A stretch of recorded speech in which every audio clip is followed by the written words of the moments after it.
Okay.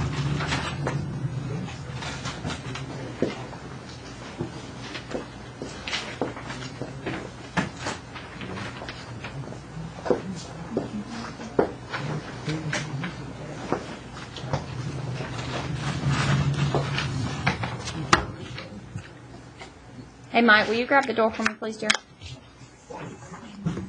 Thank you. All right, guys, we're doing Tuesdays, okay? Here we go. Let's look at number 1. So what do these have in common? What's the GCF here? Positive 2. We always got the leading one. 2 and AB. There you go. All right, so that gives me 4 divided by 2 is 2, and then AB. 2 divided by 2 is 1, and then just an A is left, because you took your B out. And then negative 10 divided by 2 is negative 5. You took your A out, so then there's just a B left. You all okay? Yes. Okay. What about number 2? Do they have anything in common? Yeah. No. On this one, do you switch the number? No. Oh. No. So, do they have anything in common between all 4 of them? No. All right, what about these 2? They have an X in common, and that's Y minus 2, right? I'm going to take that plus sign, and they do have something in common, these 2. They have a 1 in common. And see, now, because these 2 are the same, Brinkley, that's why I wouldn't switch things around. If they didn't come out to be the same, then I would think, okay, I might need to switch some stuff. But I did. I switched and I got the exact same thing. Would you switch? The X and the Y and the these 2? I switched it. Yeah, those 2. Yeah, that's fine. That's fine. You can do that. As long as it works, I don't care. Let's see, Y minus 2 and then X plus 1. Let's see, what would you get? You would get Y in common, that'd be X minus 1. No, that'd be X plus 1. And then you bring out a minus 2 and be X plus 1. Yep, you'll get the same thing. Very good, Brinkley. All right, what about number 3? Do they have anything in common? Do they have anything in common? No. No, they don't. So now, there you go, Matthew. Now we do factor to the back number. Let's see, 3 and 4. And what number is right here in the middle? Negative 1. Which one of these gives me negative 1? 3 and 4. There you go, 3 minus 4. Positive 3, negative 4. Factoring is coming up very, very quickly. So make sure you know how to factor, okay? It's coming. All right, let's look at number 4. I like to deal with decimals better than I like to deal with fractions. So it's asking you which one lies exactly halfway between. So what's 2 divided by 3 as a decimal? That's 1/3. 0.6 repeating. There you go. All right, what about 3/4? What's that? 0.75, right? Okay, so we're looking at these front numbers. So I've got a 6 and I've got a 7. Okay, so here we go. What's 3 divided by 5 as a decimal?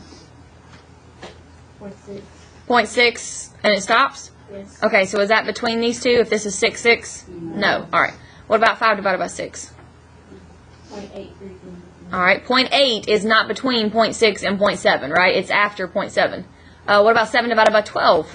0.58. All right. That's before 6, right? Not between them. What about 9 divided by 16? 0.5625. Okay. So again, that's before 6, not between them. And let's check it to make sure. Don't just assume that's your answer. What's 17 divided by 24? 0.70. There you go. But how do you not assume that it's your answer if you're on the one? Well, because you might have made a mistake somewhere. You might have calculated something wrong. You might have hit a wrong number. Or you always want to make sure. Does that make sense? All right, number 5. This is a typo right here. This is supposed to be decrease. Well, I can't spell now. Goodness, no wonder I can't type it in right if I can't spell. There. Do what, Matthew? You sure? Sure you don't want to say it loud enough for us all to hear?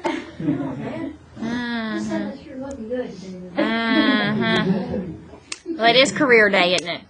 Let's see. We got a graph below models a constant decrease in annual Mac computer sales, which is really not true because Mac computer sales did increase, but I guess I screwed up my graph. It'll be all right. From the years 2005 to 2007, the points have been connected just to illustrate the trend, okay? Which of the following, and the answer choices got cut off, but it's not a big deal. Let's see, closest to the amount. So let's see, let's look at this. Look at our Y's. Our Y's started off at 20, and they ended at 10. So how much is of a difference between my Y's? 10. There you go. So remember that change in y over change in x thing? Man, we use that a lot. Goodness gracious, I'm just saying. What about our x's? Where did let's see, 2005 to 2007? How much is that of a decrease? How many years? 2. There you go. Sorry, increase, not decrease. Okay. So how much is that? 5. And these are in, I don't think it told you, but they're in thousands of dollars. So that would be $5,000. Are y'all okay? Yeah, you saved me an AP bar in this Why? because we had to do this in AP bar. Do what, this? Yeah, it was terrible. When'd you- It was. How did I it was say? a lot harder. How did I save you if we just now did it? No, we've done this before. Oh, you're talking about the change in y over change in x thing? Oh, okay, sorry. Okay, Yeah, gotcha. but the graph I'm like, this is the first time we've done this No, problem. but the graph there, like decimals. Mm-hmm. They were crazy. It was rough. It was.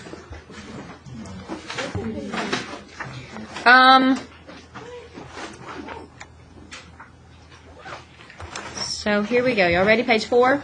Page 4, page 4. Y'all okay? Hmm? Can we get any cooler in here? It's on 68. Really? Yeah. Very nice. I'm sorry. Alright, so blank equations are quadratic functions that are set equal to a value, and it's quadratic. There you go. Y'all okay? Man, we've been using that word a lot. What is another word for a quadratic? Oh, what's that picture look like? Parabola. There you go. Alright, the blank form of a quadratic equation is ax squared plus bx plus c equals 0. So what is it called when we put all of our exponents from biggest to smallest? There you go.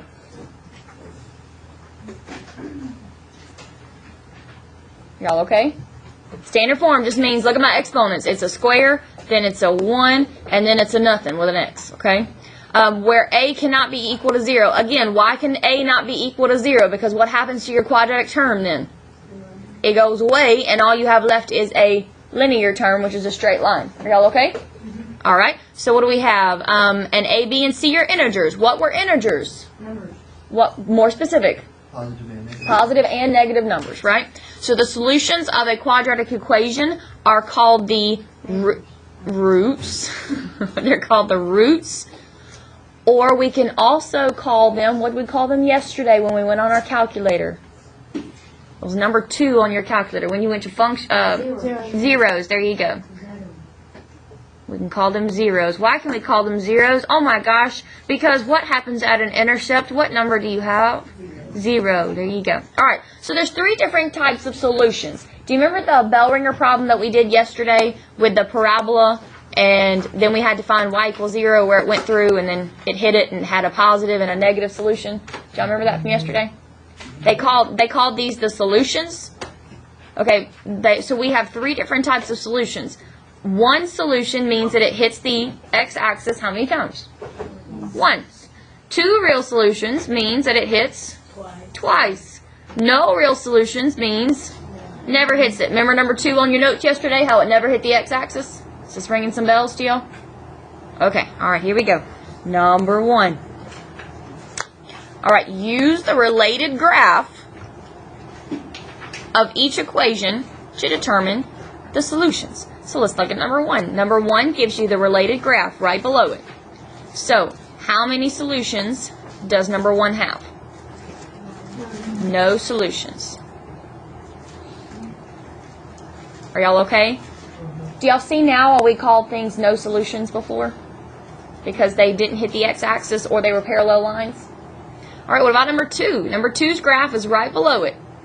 That's 2 solutions, right? There's one right here at negative 2, and there's one right here at 5. So this is 2 solutions.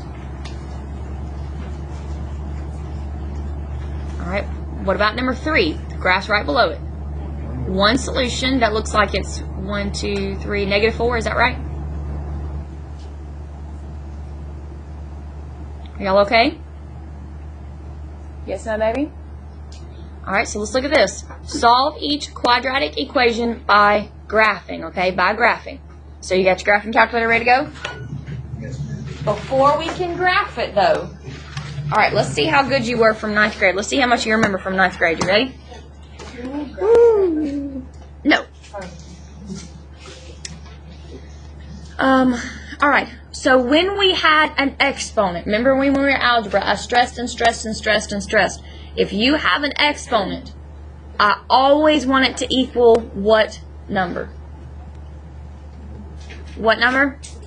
0, right? Oh my gosh, why do I want it to equal 0? So that I could find the solutions. Does that make sense to everybody? Okay, so if I were to add that 12 over, I would have x squared minus 8x plus 12 is equal to 0. Y'all good with that? We added it over to the other side. So now that it equals 0, grab your handy dandy calculator. And we go to y equals, and we type in x squared minus 8x plus 12. Y'all okay? All right, then we hit graph.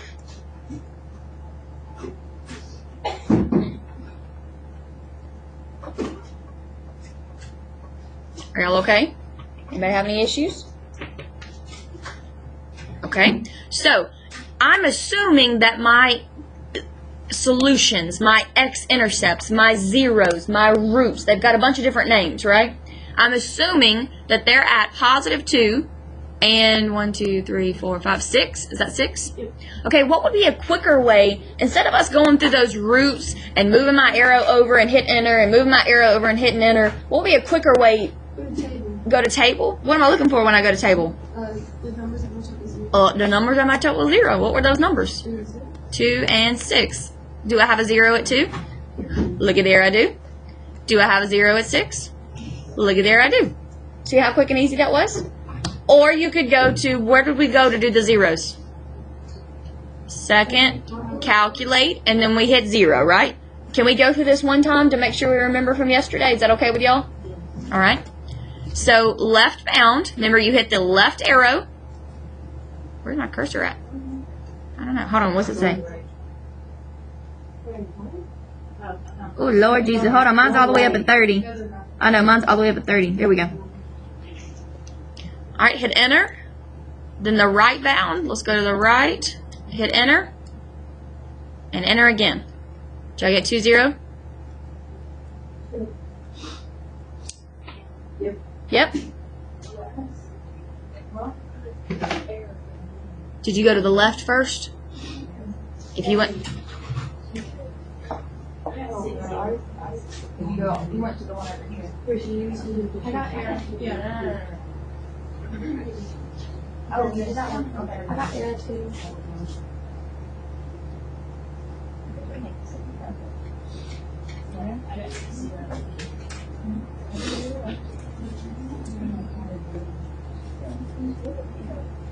I like to go and talk to see a gap between the two. See how my x-intercept is right there on the x-axis? See a gap between the cursor and that? And enter. Go down. Just go far enough where there's a gap between the cursor. Yeah, because you want to go over to the so you got to do one at a time.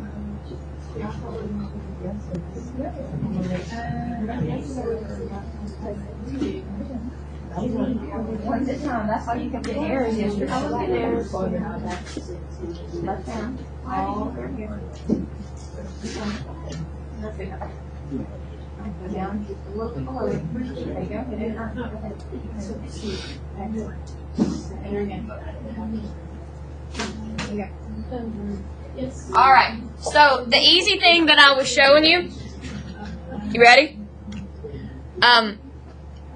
Apparently the new calculators you can do 0 again and it'll still give you the same answer. Back in the day they did not do that. So here we go. So you can go to 0 again and it says left bound, right? But we've already done this point, so now we want to go just to the left of that one.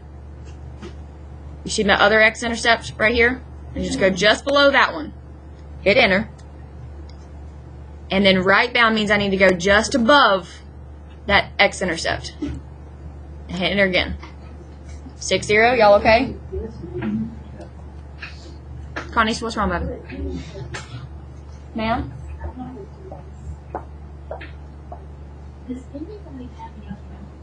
Did you get a noise? Yes. Thank you.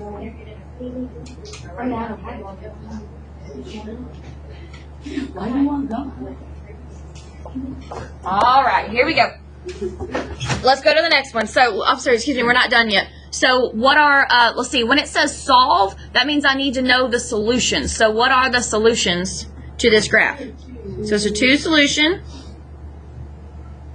And what are those 2 solutions? 2, we just put it like this. We just put 2 and 6. Do not put parentheses around it. Because if you do, you're telling me that it's an order pair, right? I'm not saying it's an order pair. I'm saying that I have a solution at x is 2, and I'm saying I have a solution at x is 6. Are y'all okay? All right, let's do number 2.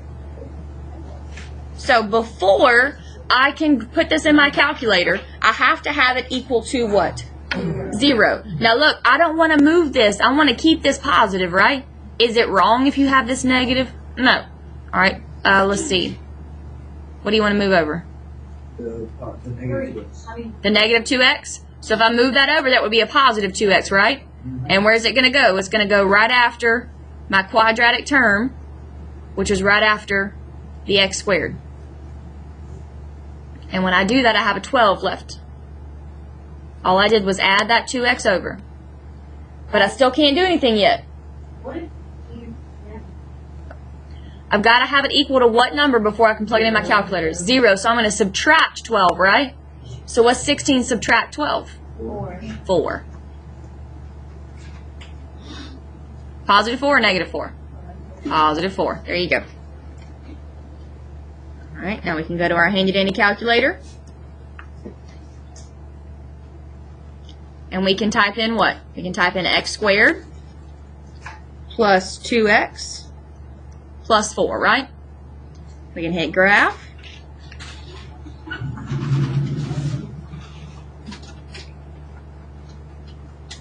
Y'all get the same thing I did? Yes, no, maybe? Yes? All right, so then how many solutions does this have? 1. It does? It doesn't have any. I'm looking for the x-intercepts, not the y-intercepts. So this is a no solution. Y'all okay? What about number 3? Can I go ahead and do number 3 or no? Yes, why? Because it's already equal to 0. So x squared plus 8x plus 16. Hit graph. And look at there. How many solutions? 1.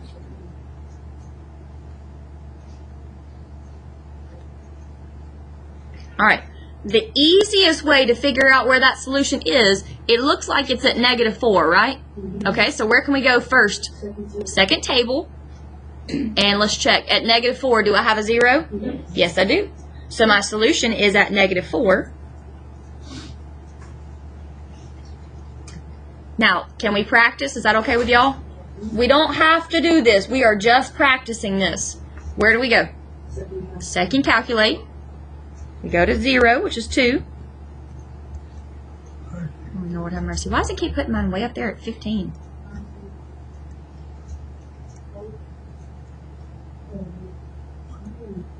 There it is. Okay, left bound, right? So you've got to go on the left side of that x-intercept. Do you see the x-intercept right there?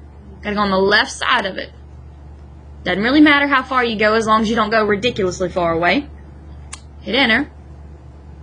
Go on the other side. Hit enter. Hit enter. Did you get negative 40? Okay, mine's just rounding way too many decimals, but we're just going to call it negative 40. Y'all okay? Is that number 3? That is number 3. Okay. Yep. I got 2.9, just round up. Yeah. That's fine. If you go to your table and it's got negative 40, you round up. Yep. Okay, here we go. Here's what we're going to do. So, we need to decorate the hall out here a little bit because, oh, you all perked up when I said that, didn't you? All right. So, we're going to get some graph paper and stuff out. You need to be in groups of 4. We're going to do We're going to do 4 together real quick before we do this, though, okay? We're going to do 4 together. And then 5, 6, why are y'all talking while I'm giving instructions? And then 5, 6, and 7, you're going to do on your paper, and we're going to hang them up out in the hallways, okay? Because I'm tired of the hallways not having anything and them showing me up down there with all their pretty cool stuff down there. So we're going to put stuff out on our hallways. All right, you ready? Let's look at number 4 real quick before we move. What do we have? We got to set it equal to 0, right? So we got to move the 11 over. So that'll be negative 3x squared. But what comes after the x squared? What comes after the quadratic term? The linear term, 2x. Very good. Positive 2x. So there you go. If I add 11 over, I've got to add it to the constant term. Negative 7 plus 11 is a positive 4. Very good. All right, here we go. Let's go to y equals. Clear it out. Now look, that 3 is negative, so I'm going to hit the negative down there below the 3 by the decimal. Then plus 2x plus 4. If you hit the subtract 3, you're going to have issues, okay? All right, hit graph. If you hit subtract 3 on a test, you're going to have an operator error, and I'm going to tell you that on a test too.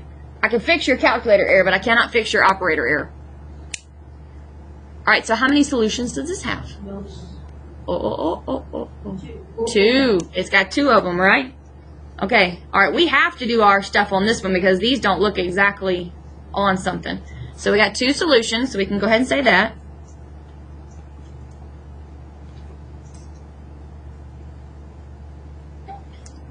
All right, so let's go to second, calculate. Second, calculate. Then we're going to go to number 2. We're going to go to our left bound. So in this case, it's right below that x-intercept. Then our right bound is right above that x-intercept. I got negative 8.68. Okay.